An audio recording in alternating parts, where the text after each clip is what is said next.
Hello everyone. In this video I want to show you and tell you with a quick explanation what I did in this my previous video.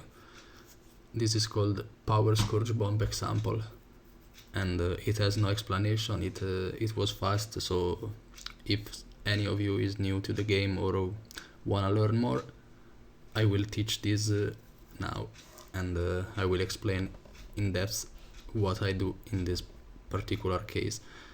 It was an easy bomb to perform, as I will explain why. So let's begin here. Okay. As you see now, we can see the enemy coming up, the enemy blob. So the main goal is to precast your shades, your F1, as you see. Wait.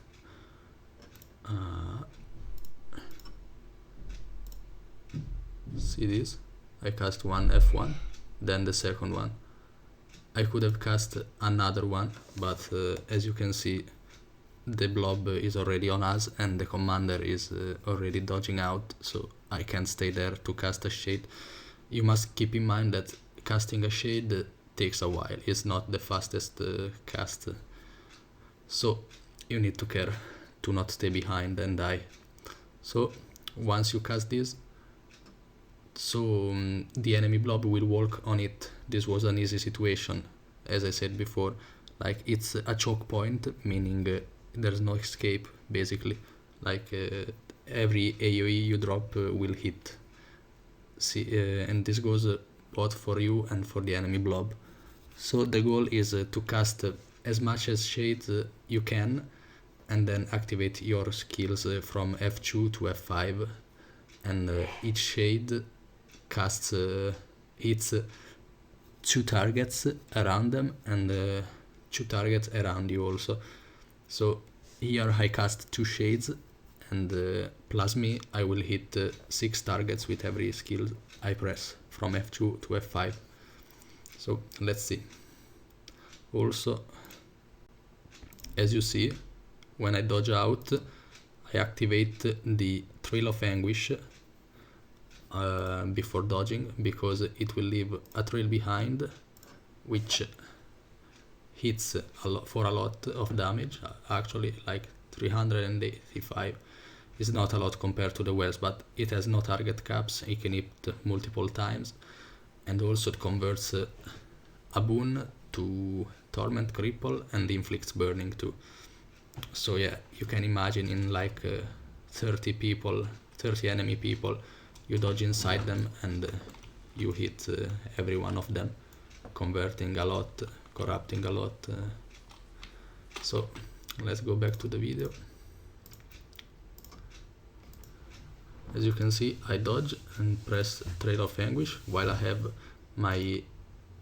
I activate the F5. It's the first skill you need to press, because you will trigger the trait, your passive trait, Death Perception, which gives you 300 ferocity, meaning 20% more damage with critical hits, and 33% critical chance increase.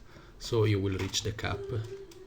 Since we have 47, we have Fury 67 plus 33, 100%. So first skill I press there is always F5, so I can benefit from the trait on every skill I will press after that. Then I usually press F4 to remove some stability from enemies, like you inflict fear. In this case I inflicted fear to 6 enemies, meaning I can remove a stack of stability to on any target. Then let's see what I pressed. I pressed the F3 since it's a bit more damage and a bit of barrier for your allies. Then F2, which combined with your trait on curses. I'm running the curses build I did a video about. So you run Path of Corruption and your F2 will convert a boon to condition. So here we have the 2 shades and myself, so 2 per shade and 2 from myself, so 6 corrupted boons. So So let's see more. I actually put the speed even slower. Okay. Then here I cast my Well of Corruption to corrupt even more. I usually give priority to my Well of Corruption because I like to corrupt more than damage. It's the main goal as a Scourge is to corrupt, not to do damage. Damage is better on other classes, even if you can be top damage as Scourge in some situation, because it's really versatile and has many AoEs, many ways to do damage. So here I use Well of Corruption, as you can see, then Well of Suffering.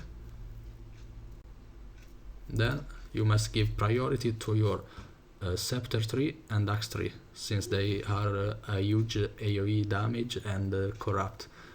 Scepter tree without rate sucks, because it's only one target, but with this Lingering Curse it can hit 5 targets and corrupt a boon from every one of them. So you need to hit as priority Scepter 3 and Axe 3. Axe 3 I will show after, but it's a skill around you, dealing damage, strong damage. Also it invoke an explosion of dark energy at the target foe's location, damaging nearby foes if the target has below 50% HP. So in this case they had below 50% HP. Also works on downeds, so yeah, it really can trigger 5 lethal explosion on 5 targets, which hit 3 more targets. But the boon corrupts only occurs on the first cast, so it's maximum 5 boons removed. But it's AoE, it's a strong damage, cleave, easy to hit, you don't need to target it, so you need to hit 3 and then 3. Here, let's see again, I hit my skill 3 here, then I swap to Axe Dagger. Here I choose to use my Axe 3 before, because I had some targets around me, but if I was a bit farther I could have used my skill 5 on Dagger, since it's an AoE corrupt and damage from long distance, so yeah. Let's see. Then I use the 5. I cast one more shade, as you saw, because I had nothing left basically. I could have used maybe skill 4. Oh, I forgot to say also, sorry.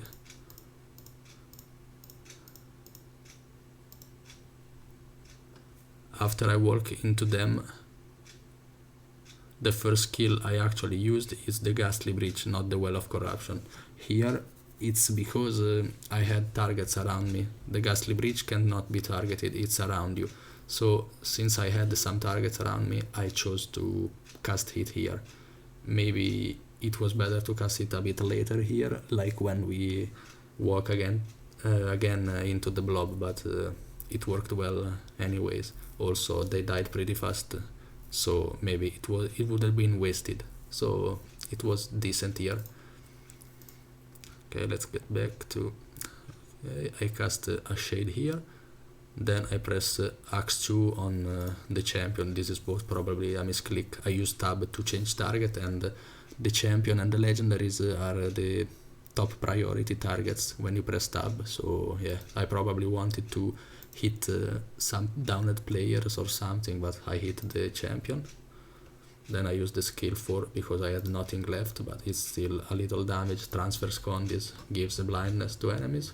Then I follow the commander, we follow him upstairs. I pressed F2, F3 again because they went up. I had them ready. Then here I have nothing left, so just some out attack because I had this weapon swap on cooldown. I had no shades, no F2, no utilities, I had nothing. But as you can see, from the strips and from the damage, I think I did pretty decent. Like you don't have to be ashamed because you have nothing left to use. If you use them well, it's already good. It means you did your job until the next bomb.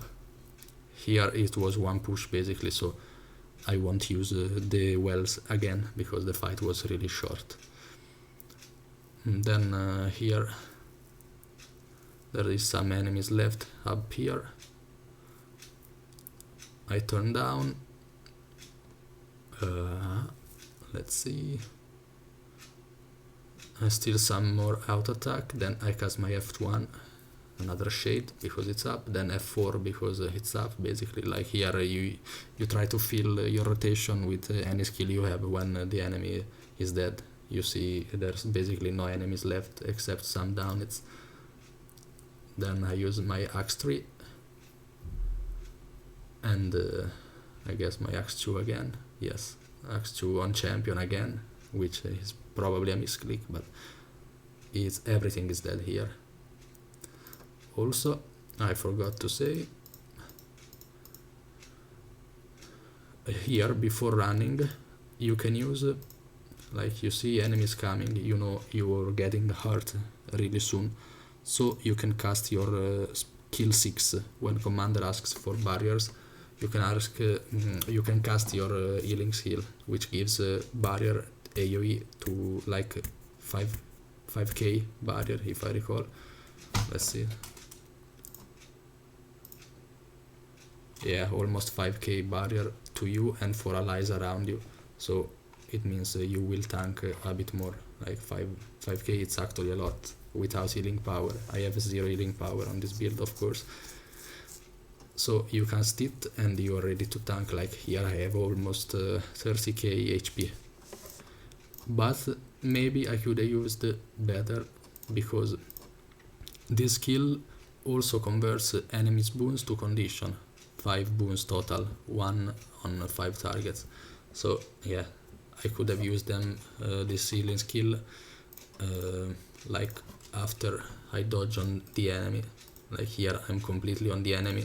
I could have pressed my skill 6, so I could have more 5 more corrupt boon. But yeah, except this this was a decent blob. Let's see this again on normal speed with also the volume up. Res me, res, change down and res. Keep hitting us. Alright, leave dash on the stairs and soon leave the stairs, Let's go, leave it. A little here, I want to say, here you must understand the game a little bit. It's a bit of experience. It's not, this was not an hard situation, but you know the enemies will come up when they start moving. Get it back up the stairs, like, go attack his guys. There's no other way. They can't go here or here. They must go upstairs only, so you need to precast the F1. I did it twice, as I explained earlier. Okay, let's see now. They gotta push right to go dodge top left green marker went up. Right to dodge in 3. Don't dodge now. Scourge lead Vels and Scourge lead Shade of Vels. Scourge lead Shade of Vels. Hold the bomb. The Scourge lead's got bomb there. Shade of Vels. Bomb top to his load. Bomb top to his and push up there in 5, 4, 3, 2, 1. Push on top there now. Push on top. Lines and CCs. F1 Tom Firebrands. F1 Tom. So fucking garbage. Kill this guys. Gotta move back to the bomb guys. Top to his load. Bomb top to his bomb. The Scourge lead's got bomb there. Shade of Vels. I think, yeah.